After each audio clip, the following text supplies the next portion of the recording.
অজ্ঞানতিমিরান্ধস্য জ্ঞানাঞ্জনশলাকয়া চক্ষুর উন্মিলিতং যেন তস্मै শ্রী গুরবে নমঃ। প্রথমেই পরমারাধ্য গুরু মহারাজ শ্রীল ভক্তি স্বরূপ সন্ন্যাসী গোস্বামী গুরু মহারাজের রাতুল চরণে জানাই ভূলুণ্ঠিত সংখ্যাকৃত সাষ্টাঙ্গ দণ্ডবৎ প্রণাম। তিনি যেন সদা সর্বদা জয়যুক্ত হন এবং আমার প্রতি কৃপা কটাক্ষ বর্ষণ করেন। এরপর সমস্ত গুরু ভ্রাতা ও ভগিনীগণের চরণে জানাই দণ্ডবৎ প্রণাম। তারাও যেন এই মূঢ় অধমকে কৃপা আশীর্বাদ করেন। প্রতিবার এই চ্যানেলে যে একাদশী ব্রত মাহাত্ম্য কথা, দ্বাদশী ব্রত মাহাত্ম্য কথা বলি, আজও তার অন্যতা হচ্ছে না। কিন্তু ভিডিওটি শুরু করার আগে একটি জিনিস পরিষ্কারভাবে বলা দরকার। চারিদিকে যে সমস্ত জিনিস আপনারা দেখছেন তার ভেতরে বিভ্রান্তিতে না পড়ে নিজে যদি গুরু মহারাজ এবং আচার্যগণের সিদ্ধান্তকে সঠিক বলে মনে করেন, তাহলে সে পথে যাওয়াটাই আমাদের প্রকৃত কর্তব্য, বা শাস্ত্রে যাকে বলেছে মহাজন গতস্য পন্থা। এটা হলে কি হবে, এটা না হলে কি হবে, ওরা এটা বলছে, আমার কি করা উচিত, যত এই বিভ্রান্তিতে পড়বেন তত বিপদগ্রস্ত হবেন। আপনার ভেতরে সেই যদি জানার স্পৃহা থাকে, তাহলে অবশ্যই গুরু বৈষ্ণবের চরণে গিয়ে তাদের আশ্রয়ে তাদের আনুগত্যে জেনে নেওয়াটাই আমার মনে হয় প্রকৃত বুদ্ধিমত্তার লক্ষণ। আপনারা বুদ্ধিমান, আপনারা কেন বললাম আপনারা এটা বুঝতে পারবে। আসুন মূল পর্বে এবার শুরু করা যাক। এটা হলো পক্ষবর্ধিনী মহা দ্বাদশী এবং তার ব্রতকথা।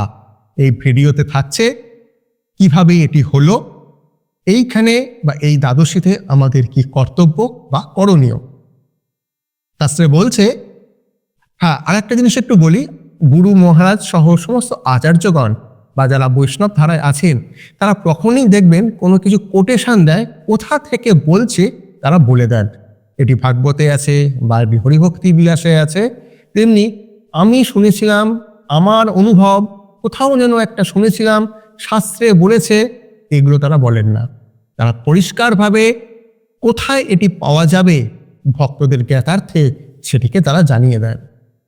তাই হরিভক্তি বিলাসের 13/265/66 পয়ার অনুসারে ব্রহ্ম বৈবর্ত পুরাণ বাক্যে আছে, উন্মিলনী গঞ্জলি চ শ্রীস্পৃশা পক্ষবর্ধিনী জয়া চ বিজয়া চৈব জায়ন্তী পাপ নাশিনী।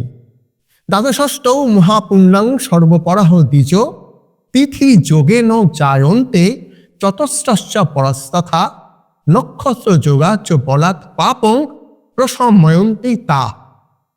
এই পক্ষবর্তিনী মহা দ্বাদশীটি হল যে দ্বাদশীর পরে পূর্ণিমা বা অমাবস্যা 60 দণ্ড ভোগের পর পরের দিন কিঞ্চিত পরিমাণ বৃদ্ধি পায়, তার পূর্বের দ্বাদশীকে বলা হয়েছে পক্ষবর্ধিনী মহা দ্বাদশী। করণীয় কি বলছেন, যে একাদশীতে বর্জনপূর্বক এই মহা দ্বাদশীতে উপবাস করাই উচিত। উপরোক্ত এই 4টি মহা দ্বাদশী তিথি সংযোগে নিরূপিত হয়েছে। পদ্মখণ্ডে আমরা যে উৎস থেকে নিয়েছি, ব্রহ্মভক্তিতে বলে একটি জিনিস আছে, বা ব্রহ্ম বলছেন যে অমা বা যদি বা পূর্ণা সম্পূর্ণা জায়তে যদ বুদ্ধাংশ ষষ্ঠী ঘটিকা চ দৃশ্যতে প্রতিপদ্দিরে অশ্ব মেধা চ যুগৈ সা সব অভেদ পক্ষবর্ধিনী। আর তার নিয়ম হচ্ছে, আমি এগুলো এক্সপ্লেন করব।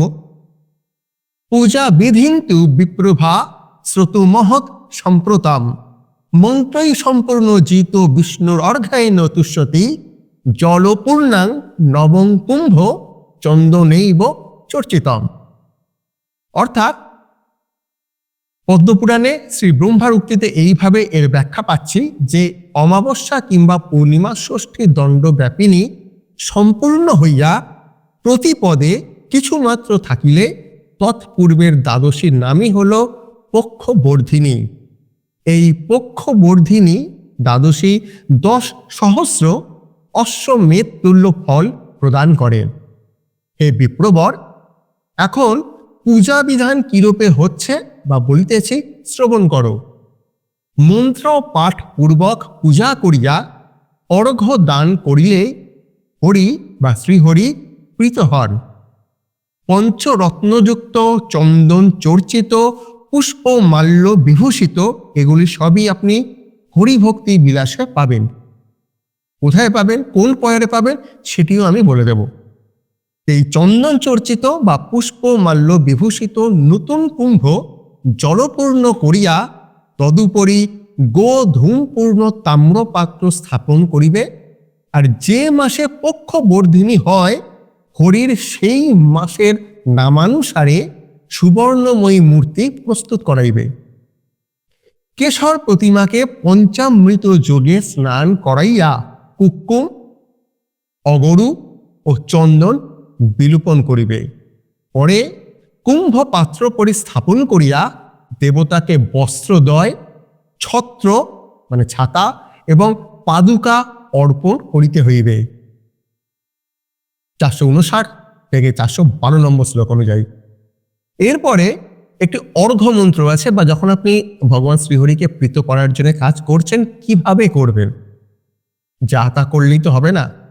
বলছে মানে হরিভক্তি বিলাসের পরের নম্বর অনুসারে বলা হচ্ছে, অতঃপর পদ্ম নাভায় বলিয়া পদোদ্বয়ে, পদ্ম নাভায় বলিয়া পদোদ্বয়ে, যোগ মূর্তয়ে বলিয়া জানুদ্বয়ে, নৃসিংহায় বলিয়া উরুযুগলে, জ্ঞান প্রদায় বলিয়া কোটিতে, বিশ্বনাথায় বলিয়া উদরে এবং শ্রীধরায় বলিয়া হৃদয়ে, কৌস্তব কণ্ঠায় বলিয়া কণ্ঠে, ক্ষত্রান্তকায় বলিয়া বাহুদয়ে, বোম মূর্তয়ে বলিয়া ললাটে এবং সর্বরূপেণ বলিয়া মস্তকে পূজা করিয়া শাস্ত্রসমূহের স্ব স্ব নাম দ্বারা অর্চনপূর্বক দিব্য রূপিণে নম এই মন্ত্রে সর্বাঙ্গের পূজা করিতে হইবে।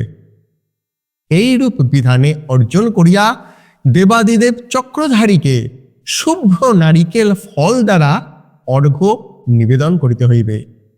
এবং অর্ঘ্য মন্ত্র হল কিরূপ, যে হে সংসার জলধির পৌতরূপ, হে পাতক তৃণদাহকারিণে, হে নরকানল দমনে, হে জন্ম মরণ জরাপ্ত হারিণে, হে জগন্নাথ ভবসাগরে পতিত আমাকে উদ্ধার করুন।